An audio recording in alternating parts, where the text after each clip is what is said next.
Greetings, ladies and gentlemen, and welcome. The photographs that follow are from an expedition to Antarctica in the early 1900s, a time when venturing into this remote, uncharted, and hostile continent was an act of immense bravery. Unlike the organised tours of today, where safety measures are in place, these explorers faced the unknown with no guarantees of survival. They embarked on this perilous journey into uncharted territory, knowing they would be entirely at the mercy of the elements. It was an era when the risks were profound and the consequences of failure fatal.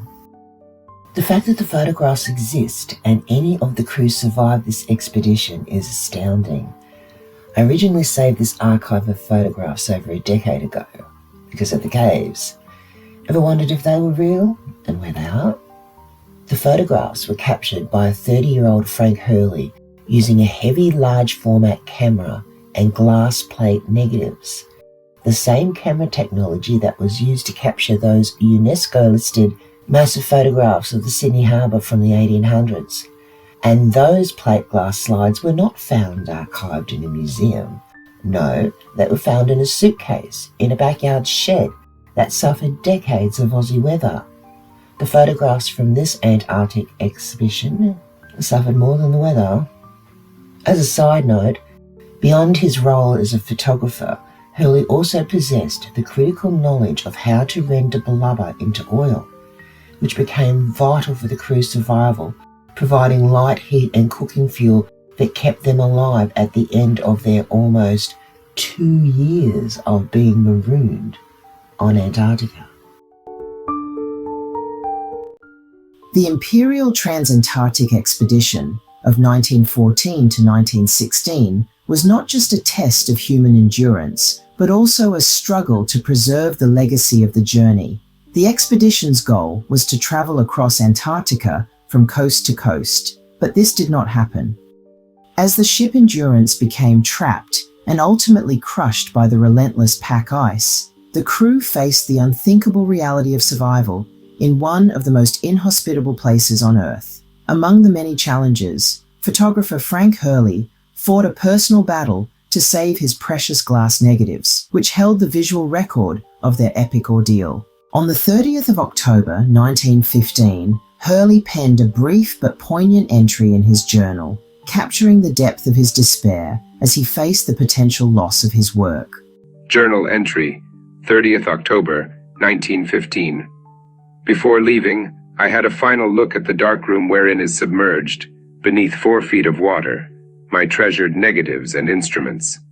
The weight of this moment is palpable. Hurley's treasured negatives represented not just his artistic vision, but the collective memory of the expedition, images that might never be seen by the world. As the lower deck filled with the icy ocean waters, these plates seemed destined to be lost forever, buried beneath the unforgiving ice.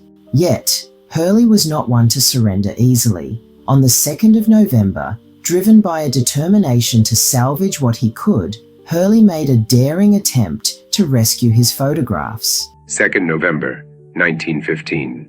During the day, I hacked through the thick walls of the refrigerator to retrieve the negatives stored therein. They were located beneath 4 feet of mushy ice, and by stripping to the waist and diving under, I hauled them out. Fortunately, they are soldered up in double tin linings, so I am hopeful they may not have suffered by their submersion. Stripping to the waist and diving into the freezing water, he retrieved the glass negatives, their survival uncertain, but their importance undeniable. Yet despite his efforts, only 120 of the 400 negatives were viable. The loss was tremendous, yet Hurley's commitment to documenting the expedition's story never wavered. He and Sir Ernest Shackleton spent hours selecting the best of the remaining images, the last remnants of a year's work. On the 9th of November, Hurley made the final, heartbreaking decision. 9th November, 1915. I spend the day with Sir Ernest, selecting the finest of my negatives from the year's collection. 120. I resoldered up and dumped about 400.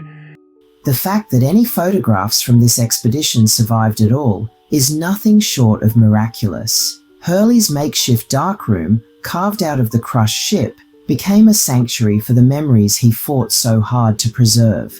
As the crew battled starvation, cold, and despair, resorting even to eating the sledge dogs in their desperate fight for survival, Hurley's images stood as a testament to their endurance. In the end, the crew of the Endurance was stranded for approximately 17 months in total.